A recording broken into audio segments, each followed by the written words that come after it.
Sejam muito bem-vindos a mais um episódio aqui do nosso podcast Raízes do Novo Testamento, onde estamos atualmente estudando o livro de Ezequiel e hoje vamos falar da segunda parte do capítulo 3. No nosso episódio anterior falamos um pouco sobre a questão da comissão, do preparo do profeta Ezequiel, que está ali nos capítulos 2 e no início do capítulo 3, e agora a gente vai falar um pouco mais sobre a questão do atalaia e de algumas outras questões que são tratadas nessa segunda parte do capítulo 3. Eu estou aqui com nada mais, nada menos do que com o Fernando Fernandes, que está nos auxiliando nessa jornada de aprofundamento bíblico. Seja bem-vindo, Fernando. Muito obrigado, é um prazer estar aqui. Hoje nós vamos estar estudando desde o versículo 16 até o final do capítulo 3. Perfeito. Então, como eu estava dizendo, o capítulo 3, ele começa justamente dessa forma. Aliás, o capítulo 3, a partir do versículo 16, né? Ao fim dos 7 dias, a palavra do Senhor veio a mim. Filho do homem, disse ele, eu o fiz sentinela para a nação de Israel. Por isso, ouça a palavra que digo e leve a eles a minha advertência. Então, a gente tem aqui algumas coisas importantes para comentar logo desse primeiro versículo, né? A primeira delas, acho que mais importante aqui, é esse significado de atalaia. Por que esse nome é dado a ele, né? Bom, interessante dessa parte é que é uma continuação, né, do texto onde paramos da última vez e acontece que o profeta, se a gente for lembrar, ficou uma semana ali mudo, né, atônito, dada todo o impacto daquilo da revelação que ele tinha tido antes, né? E depois desse período, então, de 7 dias, Deus vem falar com ele e reforça o chamado dele, dando mais atenções e usa esse nome de atalaia ou sentinela, como algumas traduções. Isso é muito interessante, porque o significado disso era referente a como era feita a defesa das cidades na época. Normalmente eram cidades fortificadas, muradas, né? A vida era muito dura, muito difícil, os ataques eram frequentes. Então, eles protegiam a cidade levantando muros, né? E principalmente de noite, né? Não somente, mas principalmente de noite, tinha então sentinelas que ficavam na muralha. Se algum perigo estivesse iminente, né? Um exército se aproximando, alguma ameaça, a função desses sentinelas era avisar os moradores da cidade que o perigo vinha chegando. E o curioso é que Deus pega e usa esta figura de linguagem de sentinela, aplicando ao profeta e dizendo: você é a minha sentinela e você vai avisar o povo por mim, né? Sim, mais uma vez a importância aqui do contexto histórico, né? A gente entender qual que era a função, né, da atalaia naquele momento, ali naquela Exato. cultura. E talvez hoje a gente não tenha tanta proximidade com essa palavra, com esse uso, né? Mas para eles era algo muito frequente, né? Algo que todo mundo devia saber muito bem a função de um atalaia, né? E aí o profeta ser chamado disso traz um significado claro. Sim, exato. Curioso a gente perceber, Tiago, que Deus exerce duas funções aqui. Ele é aquele que chama o atalaia, o sentinela, para avisar uma mensagem da parte dele, e é uma advertência, porque temos que lembrar que a comparação é um invasor se aproxima da cidade e o sentinela avisa a cidade do perigo. E Deus, ao mesmo tempo, é aquele que a gente vai perceber no texto que está trazendo o perigo, né? Porque o aviso é sobre um juízo eminente que, por um lado, é Deus que traz o juízo, mas Deus, ao mesmo tempo, na sua graça, quer que o povo seja alertado e que tenha a oportunidade de fazer algo. No caso, quando é uma cidade invadida, o povo tem a oportunidade de se preparar para a invasão e se defender. No caso específico da rebeldia e do pecado de Israel, é a oportunidade de arrependimento. Sim, é muito interessante, né? Como Deus se posiciona dos dois lados ali, mas com intenção clara, né? Da mensagem que ele queria trazer, sem necessariamente, porque talvez na nossa visão humana a gente ache que talvez fica algo confuso, do tipo, por que ele fala com o profeta algo que é ele mesmo que está fazendo, né? Mas na verdade tudo isso mostra o controle, a soberania dele e até mesmo o amor misturado com também o juízo, né? Sim. Quer dizer, é interessante porque isso é um conceito que vai ser levado para o Novo Testamento. Deus, ele é ao mesmo tempo aquele que é o executor da justiça e, portanto, também do juízo, ao mesmo tempo é o doador da graça, né? E Jesus, por exemplo, quando fala da ação do Espírito Santo, quando ele está deixando, né, prestes a deixar esse mundo e subir para a glória, ainda antes da sua morte, né? Ele avisa, vou mandar um outro ajudador, tal, e ele vos convencerá do pecado, da justiça e do juízo. Então esses elementos, né, daquele que é o mensageiro de Deus, eles envolvem também o aviso do perigo iminente, né, do juízo de Deus. Então, assim como eles naquela época, o mundo hoje vive um perigo iminente de juízo, né, e eles têm que ser avisados disso para que se despertem para o arrependimento. Sim, justamente essa seria a função do atalaia, certo? Porém, o texto também traz algumas outras coisas que eu acho que não são tão fáceis da gente entender, e eu gostaria de te perguntar, porque depois dele, né, dar esse nome de eu fiz atalaia, sentinela, e a gente agora entende o porquê disso, ele vai dizer o seguinte: quando eu disser a um ímpio que ele vai morrer e você não advertir, nem lhe falar para dissuadi-lo dos seus maus caminhos, para salvar a vida dele, aquele ímpio morrerá por sua iniquidade. Mas para mim, você será responsável pela morte dele, né? E se, porém, você advertir o ímpio e ele não se desviar da sua impiedade ou dos seus maus caminhos, ele morrerá por sua iniquidade, mas você estará livre dessa culpa.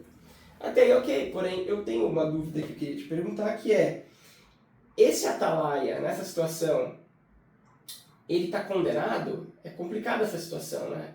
Perfeito. Na verdade, a questão aqui, a gente já logo vem na nossa mente a questão da salvação e da graça que temos em Cristo. Mas este texto traz um problema anterior, né, que é o problema da responsabilidade, de um pecado mesmo que é caracterizado aqui. Então a gente diria com facilidade o seguinte: se alguém no momento de ira ou por alguma outra razão age abruptamente e acaba matando uma outra pessoa, você vai falar, bom, essa pessoa é responsável pela morte dessa pessoa. E a Bíblia usa uma figura de linguagem muito interessante nisso. Ela fala da questão de que o sangue daquela pessoa vai ser cobrado das minhas mãos. Isso quer dizer que eu sou responsável pela morte dela. O que o texto traz é que na verdade, vamos pegar aqui primeiro o profeta, no caso Ezequiel, caso não exercesse sua função como aquele sentinela que devia avisar o povo do risco do juízo que eles receberiam por causa da rebeldia deles, ele seria responsabilizado, porque aquele ímpio morreria, mas ele seria corresponsável pela morte daquele ímpio. E caso ele avisasse, cumprindo a missão que Deus lhe deu, ele estaria isento dessa responsabilidade. Agora, quando se coloca o ponto de que como isso vem para nós nos nossos dias, a gente teria que fazer aí um paralelo entre a missão dada para Ezequiel e a missão que é dada para nós, na verdade, né? Uhum. E aí agora a minha pergunta né, a missão que é dada para nós, é nítido quando Jesus nos comissiona a pregar o evangelho para todos, né? A gente espalhar isso, não é uma questão de é um dom ou é um talento que algumas pessoas têm, né? Todo cristão que entendeu a mensagem de Cristo tem essa missão de espalhar o evangelho, certo? Isso é bem interessante, porque vamos traçar o paralelo. A missão para Ezequiel é muito clara, Deus é objetivo e direto e fala com ele. Eu estou estabelecendo você como o meu sentinela. Você é aquele que vai levar a mensagem que eu tenho para o povo, uma mensagem de advertência com relação ao pecado deles, à rebeldia deles. E que ele então deveria cumprir com essa missão e avisá-los. O paralelo é muito forte, porque Jesus traz um comissionamento para nós com o mesmo peso, né? E vocês vão ser minhas testemunhas, né? E ele começa ali por Jerusalém e vai expandindo, né, até os confins da terra, de maneira que esse é um comissionamento ali naquele contexto dado a todo aquele que crê, todo aquele que recebe Jesus, ele tem um comissionamento tão forte quanto o do profeta Ezequiel. Então é impressionante o paralelismo que a gente percebe aqui, como a gente pode aplicar verdades espirituais que são cobradas de Ezequiel também para a nossa vida. E eu acho que as pessoas não percebem o peso dessa responsabilidade, né? O texto ele é muito claro em dizer, né, que você é corresponsável pela morte daquela pessoa que você não avisou. Perfeito. E esse é um ponto muito forte mesmo, porque a gente poderia tentar analisar diferenças e semelhanças, né? Eu colocaria aqui uma aparente diferença do nosso chamado para o de Ezequiel. E para isso eu gostaria de ler um texto que se encontra aqui lá na carta de Paulo, na segunda carta de Paulo aos Coríntios, lá no capítulo 5. Lemos aqui também algo sobre esse comissionamento que nos foi dado, com outras palavras, né? Não exatamente as palavras que Jesus usou quando deu o comissionamento, mas fala da mesma coisa. Ele fala assim lá no verso 18, tudo isso provém de Deus que nos reconciliou. Então, primeiro eu sou reconciliado.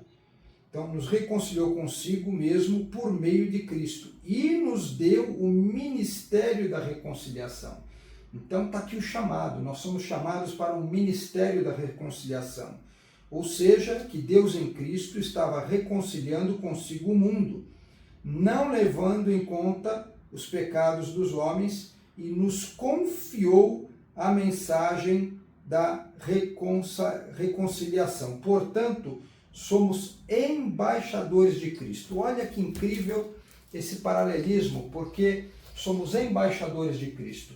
A ideia é a mesma de quando Deus chama o profeta Ezequiel para ser o seu sentinela, porque esse sentinela, ele deixa claro que representaria, fala, você vai falar por mim ao povo, vai avisá-los do risco iminente. E aqui o que está colocando é que somos embaixadores. O embaixador aqui é o representante do rei. Então, quando o embaixador chega para um outro povo levando uma mensagem, ele é representante do rei. A palavra dele é a palavra do rei. Se aquele que o recebe o maltrata, está maltratando o rei. Se aquele que o recebe o rejeita, está rejeitando o rei. Então, o paralelo é perfeito aqui, né? Então, nós temos essa mesma responsabilidade que Ezequiel tinha, inclusive quanto à responsabilidade de dar o aviso, né, para o povo, né? Sim, realmente é uma responsabilidade muito grande como cristão, né? Nós não podemos ser cristãos passivos, vamos dizer assim. Deixar as pessoas passarem batido pela nossa vida e achar que a gente tem a nossa salvação e pronto. Exato. O curioso é que talvez numa cultura do povo evangélico da atualidade, gosta de falar muito da graça, e isso é maravilhoso. Mas na nossa cultura atual, né, principalmente dos evangélicos, não há muito costume de falar do risco e do problema do juízo, né? Isso é uma realidade, né? Porque o profeta Ezequiel tinha que avisar do juízo. E alguém poderia pensar, mas é que o Antigo Testamento só fala de juízo, não fala da graça. E não, é verdade. Na medida que nós seguirmos no nosso estudo em Ezequiel, nós vamos chegar num momento lá, na metade do livro, onde vão ter a mensagem fantástica, uma profecia fantástica sobre a graça. Praticamente toda a graça que encontramos em Cristo vai estar descrita no livro de Ezequiel. Então as duas mensagens estão contidas, as duas mensagens fazem parte da mensagem de Ezequiel como o sentinela que avisa. Então ele tem que avisar o povo do risco iminente do juízo por causa da sua rebeldia. E vai falar também da graça que salva. E nós só vamos falar da graça? Não. São textos no Novo Testamento como o machado está posto à raiz da árvore, toda árvore que não der bom fruto será cortada e lançada no fogo. Ela fala do juízo, né?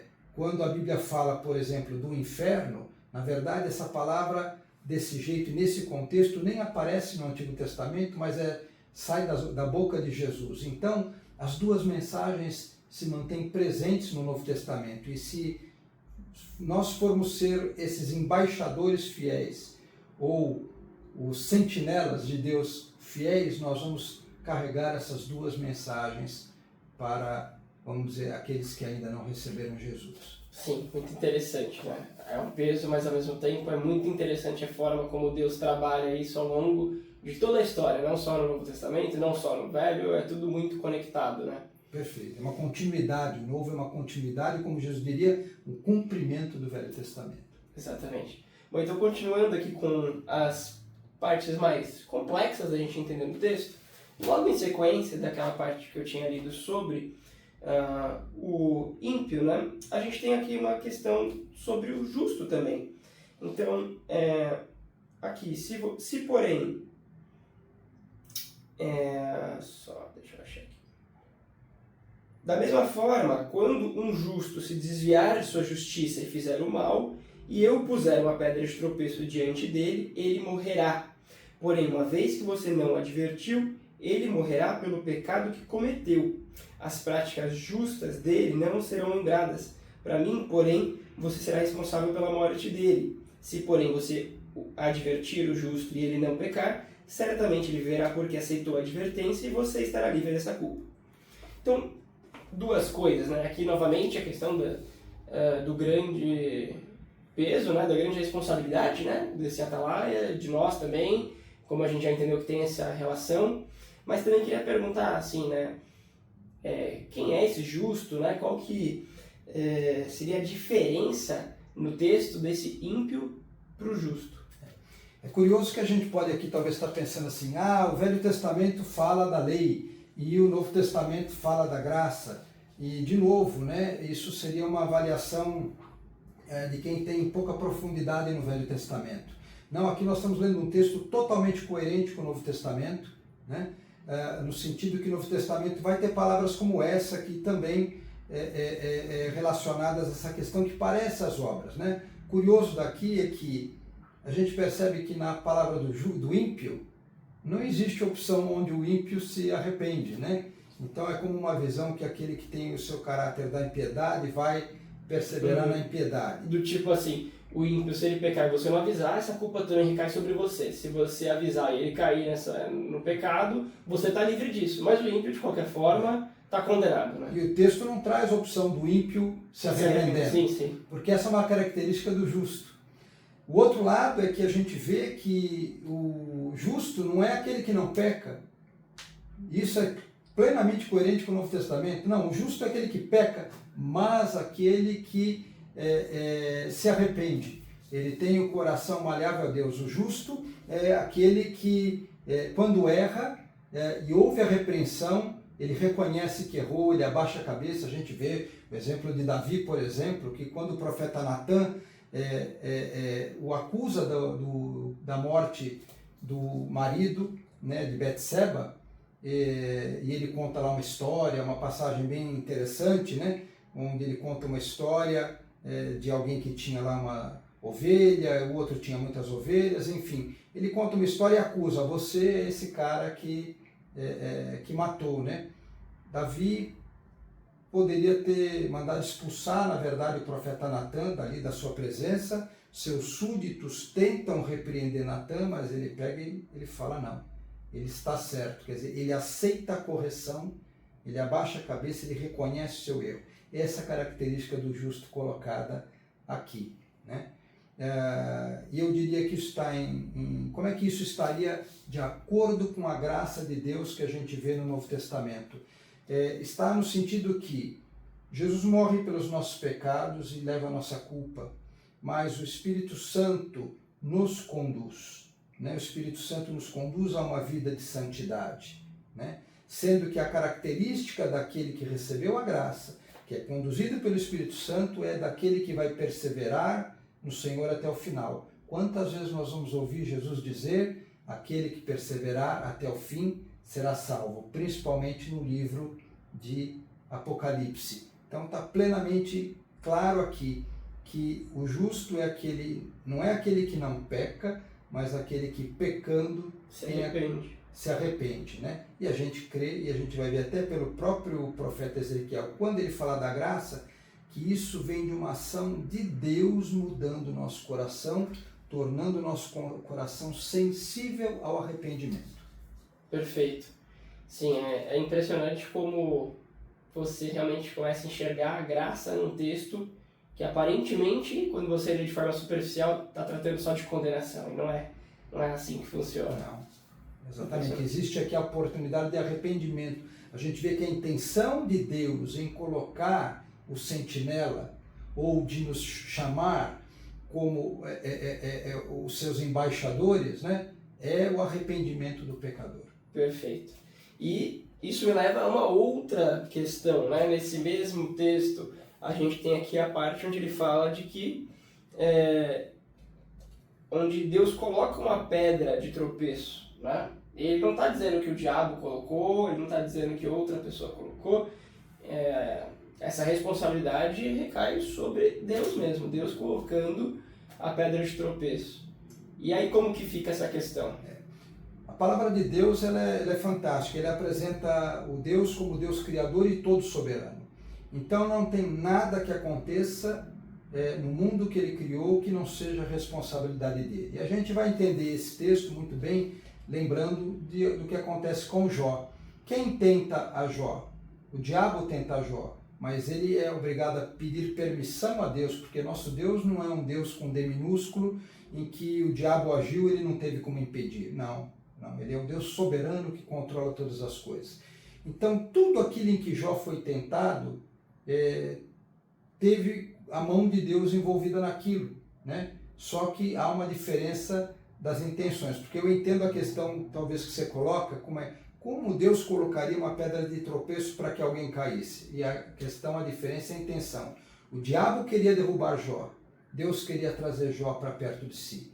E a gente vê isso que no final da história de tudo que acontece com Jó, Deus vai no final inclusive repreender Jó em vários pontos, né? Porque Jó chega a amaldiçoar o dia que nasceu, e Deus vai repreendê-lo por isso, mas no final de tudo Jó fala: olha, eu te conhecia de ouvir falar, agora eu te conheço como quem vê face a face. Então o objetivo de Deus com aquela pedra de tropeço, que era uma provação na vida de Jó, era trazer Jó para perto. Então esta pedra de tropeço, para o ímpio, ela é queda, para o justo ela é o obstáculo que vai ser vencido pela ação da graça de Deus na vida do justo. Então eu poderia dizer que um mesmo acontecimento pode ser uma tentação ou uma provação, dependendo da forma que ele é encarado e da forma que o ímpio acaba caindo naquilo e o justo, no caso, é trazido para perto de Deus, mesmo que ele caia, mas com arrependimento. Poderíamos dizer até ir além, que toda tentação que o diabo traz, e a diferença, e pôr a palavra tentação, é que o interesse dele é derrubar, é também uma provação de Deus para que... Então não só o acontecimento, mas na verdade a tentação e a provação são a mesma coisa. Isso. Porém, a intenção do diabo e de Deus é diferente. E no Novo Testamento, a palavra grega, que traduzida às vezes como tentação, às vezes como provação, é a mesma palavra. E Jesus, ele é levado ao deserto para ser tentado ou provado por quem? Pelo Espírito Santo. Uhum. Quem tentando derrubar, é o diabo. Mas aquilo é uma provação do Pai na vida do seu filho. Não foi Satanás que chamou Jesus para o deserto, né? Isso Não. é interessante. Então, nosso Deus é soberano. E a ideia da provação é que o justo, mediante a graça e a ação de Deus, vença, suplante a provação, que é o exemplo dado. E você fala, mas e se eu errar e se eu cair? É o exemplo do que é o justo ali. O justo é aquele que, ouvindo a repreensão, se arrepende. Perfeito. Ótimo. E até acabou respondendo muitas das minhas dúvidas aqui, né? Eu ia perguntar um pouco mais, mas acho que já ficou bem claro em relação à diferença entre tentar e provar. Então, só para a gente finalizar essa nossa conversa aqui sobre a segunda parte aqui do capítulo 3, eu queria entrar num ponto específico aqui do final do capítulo 3, onde trata da questão de Deus impedindo que o profeta fosse falar ao povo por um tempo, né? Depois a gente vai ver que ele vai de fato lá falar, mas ele é amarrado e ele é calado, né? E eu gostaria de entender um pouco do significado disso e de se isso também se aplica na nossa vida de alguma forma, se Deus nos impede de falar, porque a gente tem a questão do ministério, como a gente acabou de falar, de levar as boas novas, é uma responsabilidade grande nossa, mas de alguma forma a gente também é impedido disso por Deus ou não? É muito curioso porque essa parte do texto e tudo que a gente lê na Bíblia, em qualquer lugar, a gente não pode ficar só no texto, a gente tem que abrir o contexto dentro do capítulo, dentro do livro e depois dentro da Bíblia como um todo, para não corrermos o risco de interpretar erradamente. Então, realmente ele fala duas coisas. Primeiro, sobre que o povo estava amarrando ele. E esse significado que o povo estava amarrando ele, certamente ele é figurado. Porque na sequência que nós vamos ler todo o livro, não existe uma agressão do povo contra ele de forma a amarrá-lo fisicamente. Mas era um povo que era rebelde, que não queria ouvi-lo. Então, provavelmente o significado desse que esse povo o amarrou, e o tempo verbal, na verdade, a ação aqui é no perfeito, então a ação completa, como se assim, olha, o povo já te amarrou, ele não quer te ouvir. E aí entra na sequência, que Deus vai falar, então eu farei, e aí entra no imperfeito, no hebraico. Futuro, né? No imperfeito, que normalmente é traduzido pelo futuro, né? O hebraico não funciona necessariamente como passado e futuro, mas certo. A ação completa, então o povo é a ação completa, já te amarrou, eles não querem ouvir. Então eu vou fazer com que a tua língua vá se prender no céu da tua boca. Você fala, pô, mas isso é incoerente, porque ele está chamando Ezequiel para ser o sentinela. Então a gente não pode esquecer disso. Então a gente tem que entender isso como um controle de Deus, numa limitação que Deus vai colocar no quanto ele vai falar, né? E ele diz o texto que vai falar só quando ele, Deus, então, disser. Então a gente percebe num represamento e que Deus vai falar, olha, essa palavra não vai chegar em abundância. E a gente vai ver muitos paralelos disso no Novo Testamento, na maneira com que Jesus falava com as pessoas. A gente percebe que Jesus falava de uma maneira com os escribas e fariseus, os orgulhosos. A palavra de Jesus era dura contra eles. Mas aqueles que se viam pecadores, prostitutas, publicanos, e que se sentiam pecadores, a palavra era de graça. Jesus falava em parábolas para que, ouvindo, não compreendessem. Isso vem de Isaías, do profeta Isaías, né? E Jesus diz isso como um cumprimento do que Isaías disse que iria acontecer. Então, ele dizia, mas a vocês é dado compreender. Então, para aqueles que o buscavam, ele explicava. Então, parece que essa questão já existia, deste controle do que é dito ou não. Quase algo como assim, vocês não querem ouvir, então que não ouçam. Mesmo assim, na misericórdia de Deus, haverá uma palavra para eles. E por esta misericórdia, a gente entende que aconteceram aqueles que ouviram, porque é o exemplo do justo que ouviu justamente, né? Fala, se ele ouvir a tua mensagem, então ele vai viver, ele vai se arrependendo, ele vai viver. E hoje a gente entende que é a mesma coisa. Nós vamos levar a mensagem, muitos não vão ouvir. Mesmo assim estaremos cumprindo a vontade de Deus. Mesmo quando falamos com quem não ouve. E felizmente alguns vão ouvir e vão ser salvos. Perfeito. Então, não necessariamente o estar calado, estar amarrado é uma coisa literal, é mais figurada, e também isso na nossa vida não significa que a gente vai ser calado literalmente, mas que talvez a gente vá pregar para aqueles que não vão ouvir, né? Nós não vamos jogar pérolas aos porcos, olha como a gente percebe os paralelos, né, dessa ideia e nos ensinamentos de Jesus para nós, né? Por isso que para alguns a palavra é dura, porque eu não vou ficar jogando a pérola ao porco, a graça para quem não quer ouvir da graça, né? No momento que houver um momento de quebrantamento na vida daquela pessoa, talvez ela passe está pronta para ouvir sobre as pérolas, né? Ou sobre a parte da graça, né? Mas nós vamos estar cumprindo a vontade de Deus, tanto num caso quanto no outro. Nós não deveríamos nos calar de maneira alguma pelo fato de pessoas não nos ouvirem.